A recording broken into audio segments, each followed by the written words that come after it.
12 जून बाल मजदूरी के विरोध का दिन है।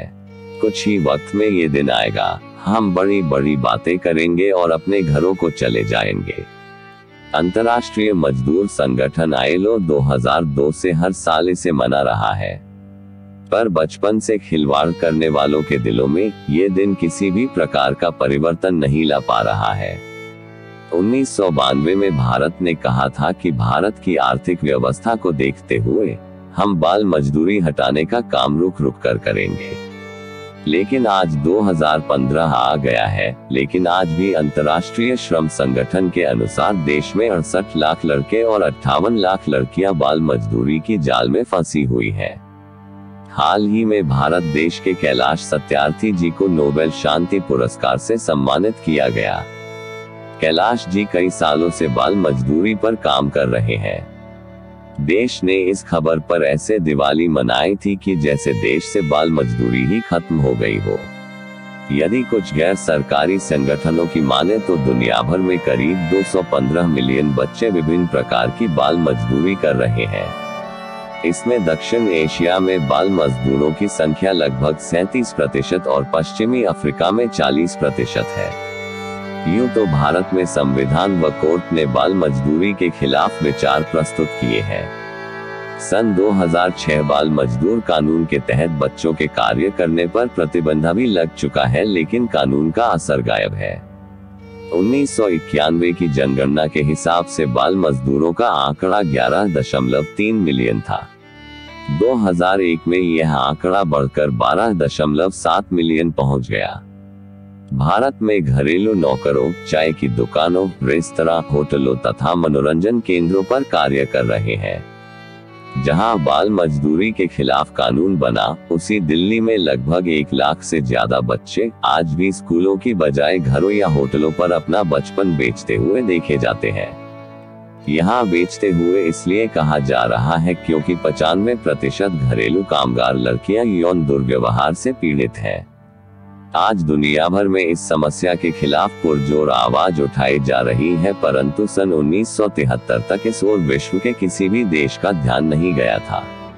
उस समय तक यह एक मामूली सी बात थी, परंतु पहली बार सन 1973 में विश्व समुदाय ने रोजगार की न्यूनतम आयु सीमा पर एक संधि की। इसके अंतर्गत यह तय किया गया कि 15 वर्ष की आयु के बच्चों को कार्य पर नहीं लगाया जा सकता है। सन 1998 तक विश्व के 40 देश ही बाल श्रम को रोकने के लिए तत्पर दिखे। विश्व के कुछ बाल संगठनों के लिए यह आंकड़ा निराशाजनक था। सन 1999 में विश्व के लगभग 2000 संगठनों ने मिलकर एक मार्च ग्लोबल बाल श्रम के खिलाफ निकाला। इस पूरे आंदोलन में लगभग 85 लाख लोगों ने हिस्सा लिया। यह मार्च 103 देशों में गया तथा संपूर्ण विश्व का ध्यान इसने अपनी ओर आकर्षित किया। इस पूरे मार्च की एक खास बात यह थी कि इस आंदोलन की अगुवाई उन बच्चों ने की जो स्वयं बाल श्रम के शिकार थे। 80,000 किलोमीटर का सफर तय करने के बाद अंत में जब यह दल जिनेवा पहुंचा, तो इस हुजूम के आगे संयुक्त राष्ट्र संघ को ही नहीं बल्कि संपूर्ण विश्व को झुकना पड़ा।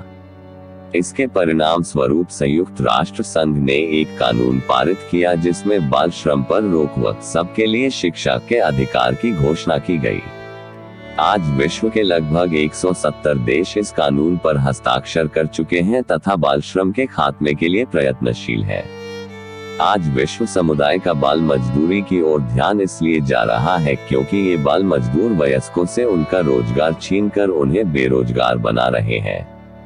अकेले दक्षिण एशिया के कुछ देशों में 8 करोड़ से ज्यादा बाल मजदूर श्रम कर रहे हैं और लगभग 8 करोड़ ही वयस्क इन देशों में बेरोजगार भी है।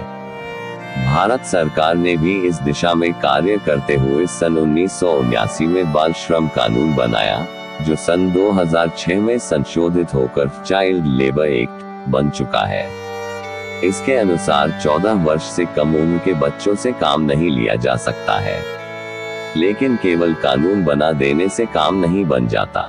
बाल मजदूरी को अगर वाकई में देश से मिटाना है तो कुछ ठोस कदम उठाने होंगे, जैसे रोजगार के अधिक अवसर उत्पन्न कराना ताकि माँ बाप अपनी बेकारी से मजबूर होकर बच्चों को मजदूरी करने के लिए नहीं भेजे। शिक्षा के प्रति जागरूकता बढ़ाना ताकि माँ बाप बच्चों से उपज रहे तात्कालिक लाभ को छोड़ उनके भविष्य के प्रति चिंतित हो। पुलिस और बच्चों से मजदूरी कराने वाले माफियाओं का संबंध खत्म करने के लिए उपाय करना। बाल मजदूरी से मुक्त कराए गए बाल श्रमिकों को बाल सुधार केंद्र भेजना इत्यादि, ताकि वे दोबारा अपनी पुरानी राह पर न आ जाएं।